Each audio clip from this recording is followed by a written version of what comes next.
Bo Jackson was the epitome of a supreme athletic specimen. His size, speed, and agility captivated spectators. He played both baseball and football at the highest level, making him a year-round sports celebrity. In MLB, he showcased unmatched arm strength and established himself as a premier power speed threat. In the NFL, he was an unstoppable force as one of the most dynamic running backs in the game.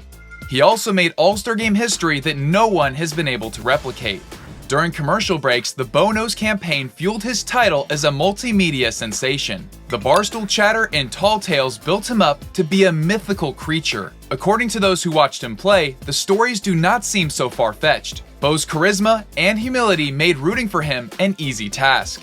Off the field, his philanthropic efforts have left a lasting and meaningful impact. Thank you to everyone for the suggestions, and make sure to leave a comment on who you want to see next. As always, if you enjoy, make sure to leave a like and consider subscribing. Make sure to follow me on Instagram at cam23_YT and hit the bell to enable all notifications so you don't miss any future Cam23 videos. Vincent Edward Jackson was born on November 30th, 1962, in Bessemer, Alabama. His mother, Florence, worked as a housekeeper and was responsible for supporting all 10 of her children on her own. As a child, Vincent was referred to as a boar hog for his regular misbehavior, and over time, the nickname was shortened to Bo. Without a father present, Bo struggled to feel a sense of belonging with others around him. He inherited stuttering from his dad and became a target for bullying from other kids. As a result, he did not converse with others often. Bo openly expressed his anger and frequently got into fights. Luckily, he was able to vent out his frustration by participating in high school sports. His natural ability in track, baseball, and football made him a multi-sport superstar in a time where specializing in one sport was becoming more common. He set a state record in the triple jump and high jump. Additionally, he won 2 state high school decathlon titles. Scouts were most intrigued by Jackson in both baseball and football. During his senior year, he smacked 20 home runs in a 25-game season, and as a running back, averaged 10.9 yards per carry. In the second round of the 1982 draft, the New York Yankees drafted Bo Jackson as a shortstop. He declined in order to further his education, a promise he had made to his mother. Then, the college football offers came rolling in. Alabama head coach Bear Bryant wanted Bo, but told him that he would not get to play his freshman year. The next week, Pat Dye, the head coach of Auburn University, promised Bo every opportunity to start right away. Jackson committed to Auburn and received a football scholarship. As a running back, Bo did things that no one had seen before. As a freshman, he would get to face Alabama, a rival team that Auburn had been unable to beat for 9 years in the Iron Bowl. With 2.5 minutes left in the fourth quarter, the score was 22-17 in favor of Alabama. Auburn needed some late-game magic. On 4th down, with the ball a half yard away from the end zone, Bo went over the top in a momentous play that scored the winning touchdown. After an injury-riddled junior year, he got healthy to have an extraordinary senior year, totaling 1,786 rushing yards and 17 touchdowns. In 1985, he won the Heisman Trophy, awarded to college football's most outstanding player. In his Auburn career from 1982 to 1985, Jackson amassed 43 touchdowns as a Tiger. He also rushed for 4,303 yards, a record that still stands as of 2024. Jackson also had phenomenal talent in baseball. Hal Baird, the Auburn baseball head coach, praised Bo for his ability to quickly absorb information and seamlessly incorporate it into his skill set. In 42 games during his junior year, Bo batted .401, mashed 17 homers, drove in 43 runs, and stole 9 bases. The California Angels drafted him in the 20th round, to which he declined. Jackson started his senior year with 7 homers, 14 RBIs, and 5 stolen bases without getting caught in 21 games.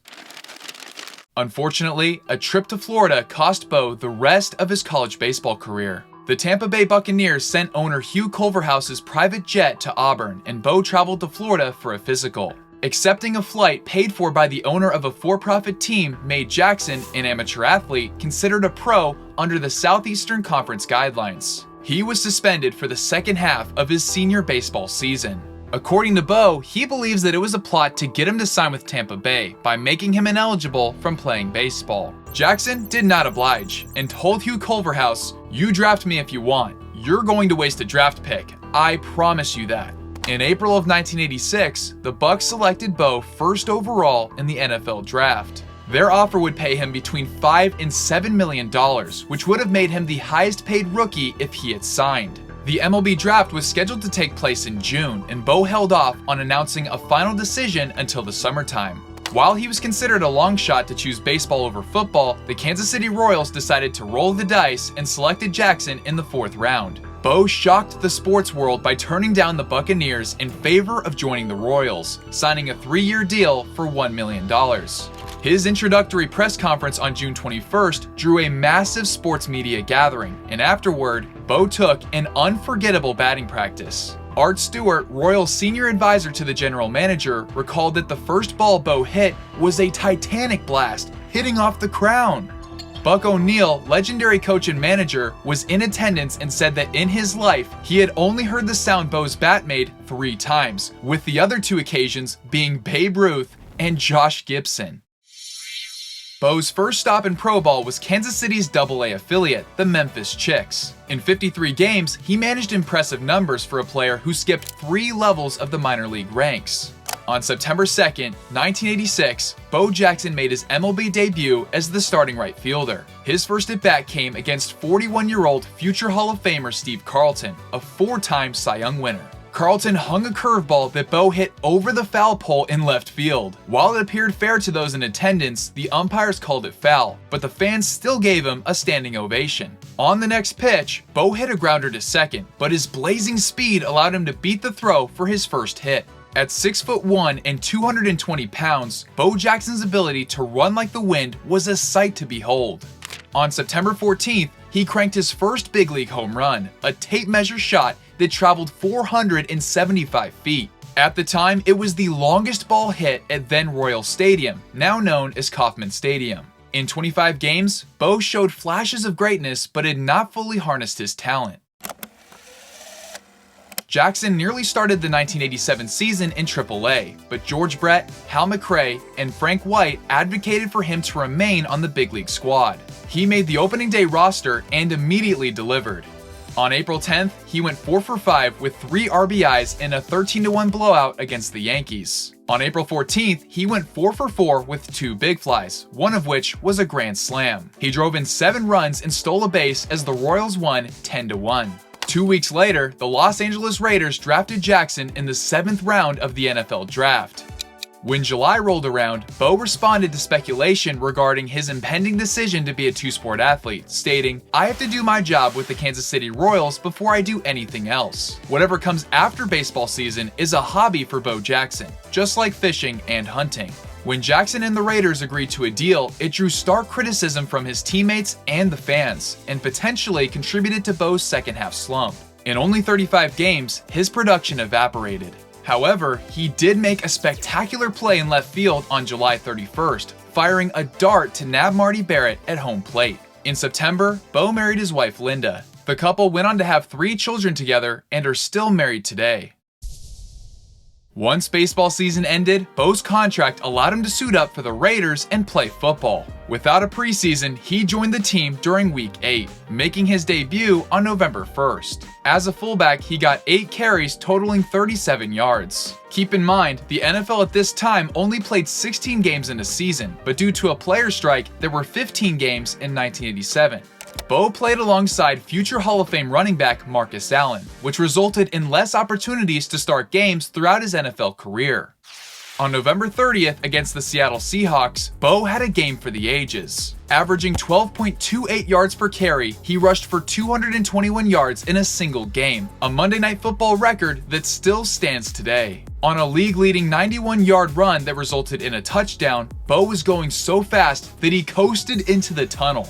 Linebacker Brian Bosworth, known tough guy, had been running his mouth before the game saying how he was going to destroy Bo. To Bosworth's surprise, Jackson plowed through him with ease to score a touchdown. The Raiders beat the Seahawks 37-14, with Bo scoring 3 touchdowns, 2 rushing and 1 receiving. On the year, he played 7 games and averaged 6.8 yards per attempt. In Offensive Rookie of the Year voting, Bo finished second to running back Troy Stratford.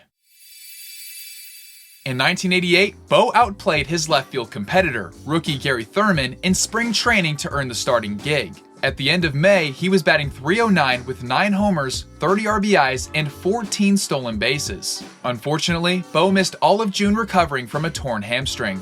In the second half, he continued as an offensive threat, posting 14 homers and 13 stolen bases. On July 10th, Bo robbed Jack Clark of a home run with a tremendous leaping grab. On July 29th, Bo attempted to call a timeout, was not granted, and recovered to smoke a ball over the left field wall for a 3-run home run. In 124 games, Jackson hit 25 homers, drove in 68, and stole 27 bases. On the defensive side, he was tied for first among American League left fielders in assists, with 12. When the baseball season ended, Jackson turned his focus back to football and played 10 games with the Raiders. He rushed for 580 yards and scored 3 touchdowns. Bo's athleticism was unparalleled, but the results he'd showcased so far were merely a preview of what the future had in store.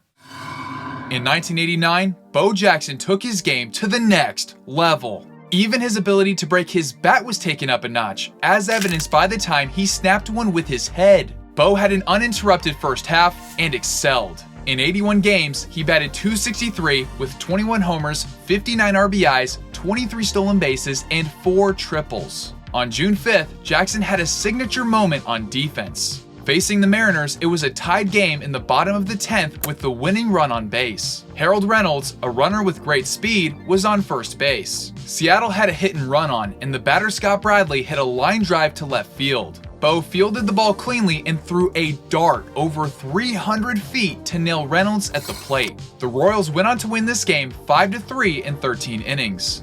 On July 8th, Jackson came to the plate in another tied game and smashed his first career walk-off home run against the White Sox. Bo Jackson earned an All-Star nod after leading the American League with an astounding 1,748,696 votes. While Bo never hit leadoff a day in his life, he came up in the bottom of the first and scorched a mammoth blast to dead center field for a home run to begin the All-Star game. The ball traveled 448 feet and put the American League on the board. Jackson later added an RBI groundout, a single, and a stolen base as the AL went on to win 5-3. For his memorable performance, Bo was named the All-Star Game MVP. After the initial apprehensions surrounding Jackson's two-sport career, fans and teammates were in awe of the high level of play he maintained in both baseball and football. The media attention soared to new heights, with the iconic Bo Knows campaign by Nike taking over television sets and popular culture. The advertising was for cross-training shoes, and with the two-sport phenom as the frontman, the possibilities were endless of what Bo knew how to do. Bo knows football. Bo knows baseball. Bo knows basketball, too. Bo, you don't know diddly. Post-All-Star break, Bo's season was rudely interrupted by sore thigh muscles, an injury that cost him 15 games. He ended the year on a high note by driving in a season-best 26 runs in September. Without the leg injury, Bo could have had a 30-30 season, referring to a group of players to reach 30 home runs and 30 stolen bases in a single season. In 1989, he batted .256, hit 32 homers, drove in 105 runs, stole 26 bases, and posted a .124 OPS+, meaning he was 24% better than league average offensively. In the American League, he was 4th in home runs, tied for 4th in RBIs, and tied for 1st in left field assists, with 11. Jackson also garnered a 10th place finish in MVP voting. While he led the league in strikeouts, let's face it, Bo breaking his bat like a toothpick was entertaining to watch. On October 29th, facing the Washington Redskins, he rushed for 144 yards and averaged 7.58 yards per attempt. He scored a touchdown and the Raiders won 37-24. On November 5th, against the Cincinnati Bengals, Bo rushed for 159 yards, including a career-best 92-yard run. He became the first player to record 2 rushing touchdowns of at least 90 yards. For the second time, Bo led the league with the longest run from scrimmage. In this game, Jackson averaged 12.23 yards per carry, scored 2 touchdowns, and led the Raiders to a 28-7 victory.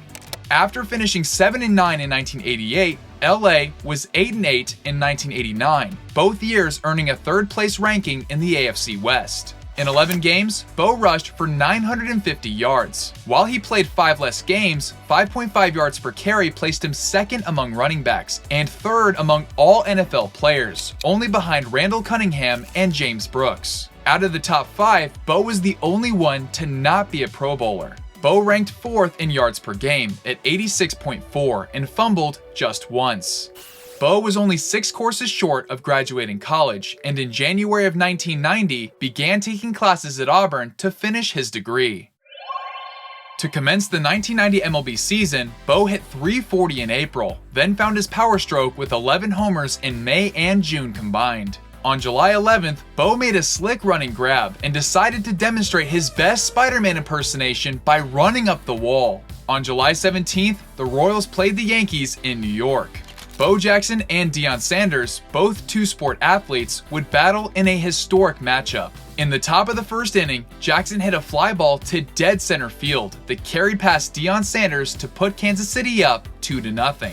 In the third inning, Bo drilled an opposite field bomb to put the Royals up 5-1. In his third at-bat, Bo lifted another fly ball that cleared the right field wall for his third homer of the game. In the bottom of the sixth inning, Deion lined one out to center field. Bo made his best effort but did not make the play, and the ball rolled all the way to the wall. Sanders somehow, someway, was able to sneak in at home for an inside-the-park home run. Bo hurt his shoulder on the diving attempt and had to be taken out of the game. He had 3 home runs and 7 RBIs in just 3 at-bats, and the Royals went on to win 10-7. Jackson was on pace for nearly 40 home runs and 120 RBIs at the time, but due to the injury, he would not return to the field for over a month.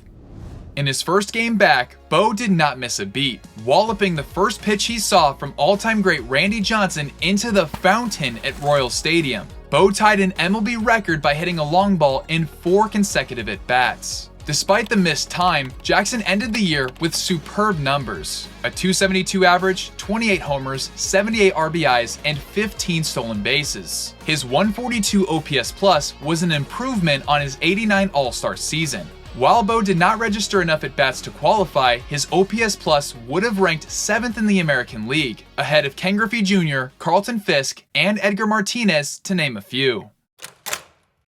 Football was back in session for Bo Jackson. In a 3-game stretch from Week 13 to Week 15, he averaged 121 yards per game and 9.31 yards per carry. Although he had less playing time, Bo finished the year averaging 5.6 yards per attempt, the highest among running backs. Jackson led the league with an 88-yard run, his 3rd year to rank atop this category. On December 19, 1990, he was named to the AFC Pro Bowl roster as a reserve, making him the first and only player to be an MLB All-Star and NFL Pro Bowler. With a 12-4 record, the Raiders claimed the AFC West division title.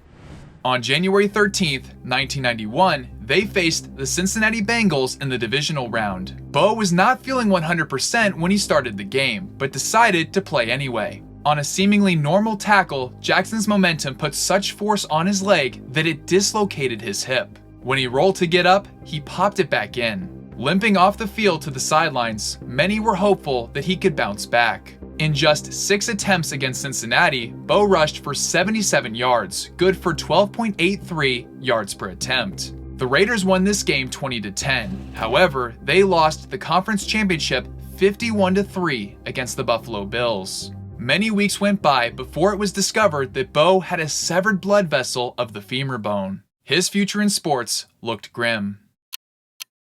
In March, the Royals cut ties with Bo. In early April, he agreed to a 3-year, $8.15 million deal with the White Sox, leaving a significant portion of the contract contingent on his health.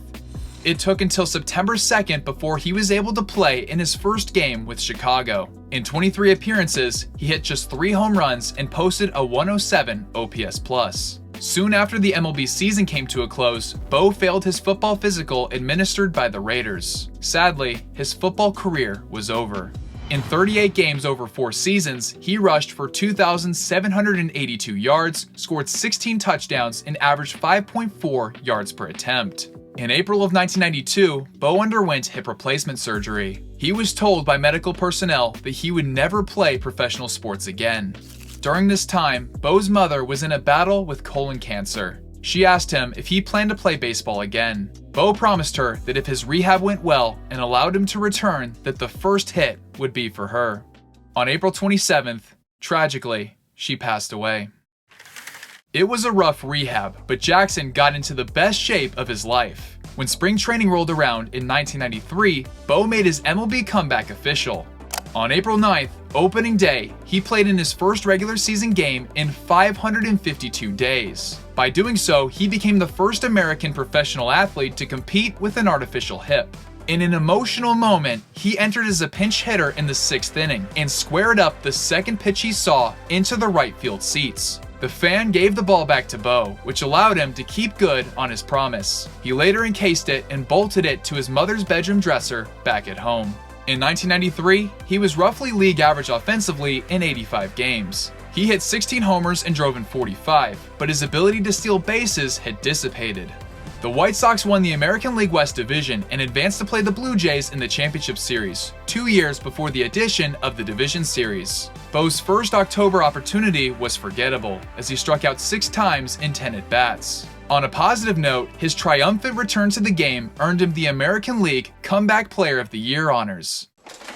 In 1994, Jackson played with the California Angels and found success in a part-time role. In 75 games before the players' strike, he batted .279, hit 13 homers, drove in 43, and posted a .117 OPS+. In April of 1995, Bo announced his retirement from baseball. He explained that time with his family was much more important than any contract a team could offer him. In 694 games over 8 seasons, Jackson mashed 141 homers, drove in 415 runs, and posted a .112 OPS+. In December of 1995, he earned his bachelor's degree in family and child development from Auburn University. Bo's mother would be very proud of her son. There are many Bo Jackson stories that are seemingly impossible, but one came from the man himself that is utterly ridiculous. In 1986, before Bo was drafted by the Royals, he was invited to run at a combine event for a group of scouts. He was initially hesitant, but agreed to come inside and run a 40-yard dash.